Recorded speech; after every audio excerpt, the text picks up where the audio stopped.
नमस्कार, फर्स्ट बिहार झारखंड में आपका स्वागत है। मैं राहुल ओझा आपके साथ। आज से लेकर के 31 जुलाई तक बिहार में संपूर्ण लॉकडाउन है। इस लॉकडाउन के बीच मन में संशय अभी भी कई लोगों के बरकरार है कि किस तरीके से जो रियायतें हैं वो दी गई है, लोग जो हैं क्या कुछ इस लॉकडाउन के बीच कर सकते हैं, क्या नहीं कर सकते हैं, क्या उन्हें छूट मिली है, क्या छूट उन्हें नहीं मिली है।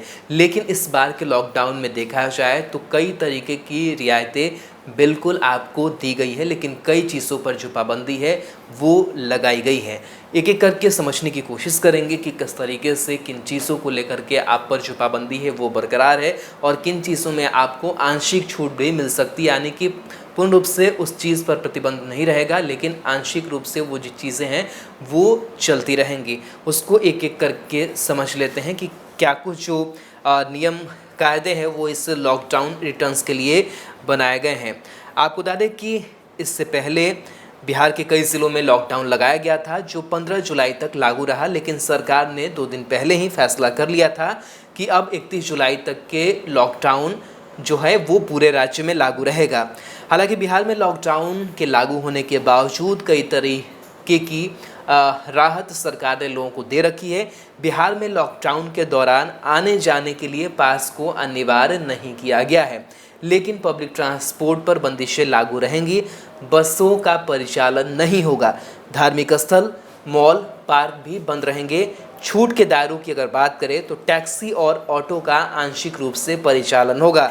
राजधानी पटना की अगर बात करें तो राजधानी पटना में भी आंशिक रूप से ऑटो का परिचालन जो है वो आज हो रहा है और 31 जुलाई तक इस लॉकडाउन के बीच होगा। लेकिन कई ऐसे इलाके हैं जो कंटेनमेंट जोन घोषित किए गए हैं, वहाँ पर ऑटो रिक्शा का जो परिचालन है वो नहीं होगा।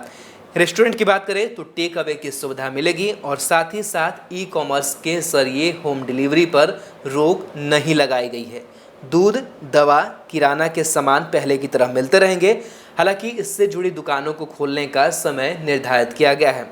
एक चीज़ आपको समझ लेना होगा कि सुबह 6 बजे से लेकर 10 बजे तक और शाम 4 बजे से लेकर के 7 बजे तक, यानी कि सुबह 6 से 10 4 घंटे का वक्त और शाम में आपको 4 से 7 यानी कि 3 घंटे का जो वक्त है वो मिलेगा, जिसमें आप बाजार जा करके सब्जी, फल, मीट, मछली आप खरीद सकते हैं। इन तमाम चीज़ों की जो दुकानें हैं वो खुली रहेंगी। जन वितरण प्रणाली की दुकानें और मोटर गैराज भी खुले रहेंगे।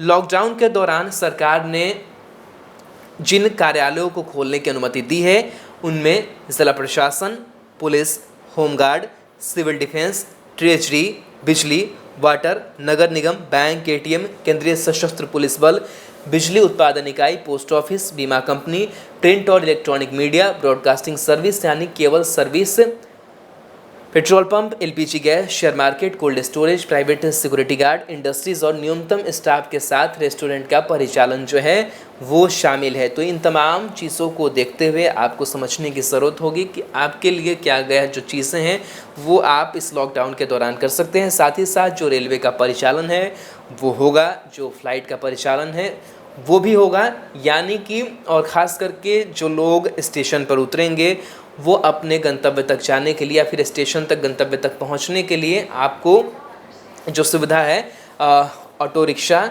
इन सारी चीज़ों की सुविधा आप ले सकते हैं। तो ये जो तमाम बदलाव है वो किए गए हैं और कहीं ना कहीं कह सकते हैं कि कई जो फेरबदल है वो ज़रूर किए गए हैं।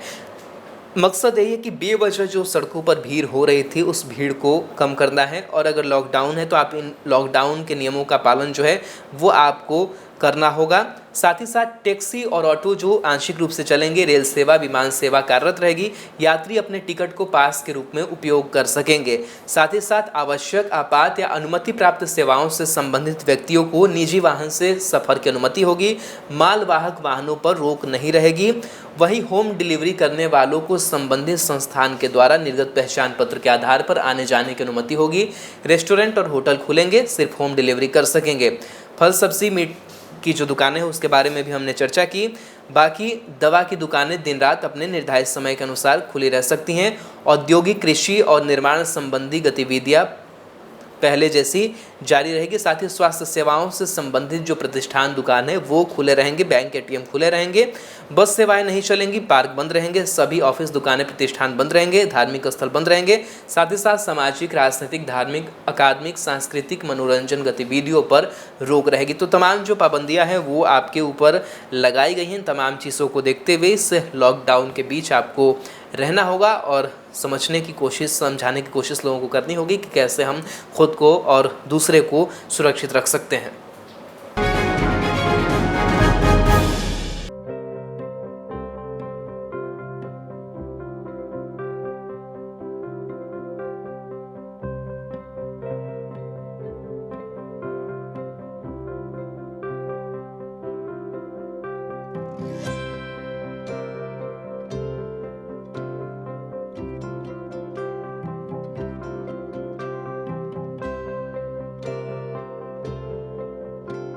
एक जिंदगी बचाने वाले को हीरो कहते हैं और 1000 जिंदगी बचाने वाले को health care worker. Our heart never hardens, our temper never tires. Our touch never hurt. We value what we do.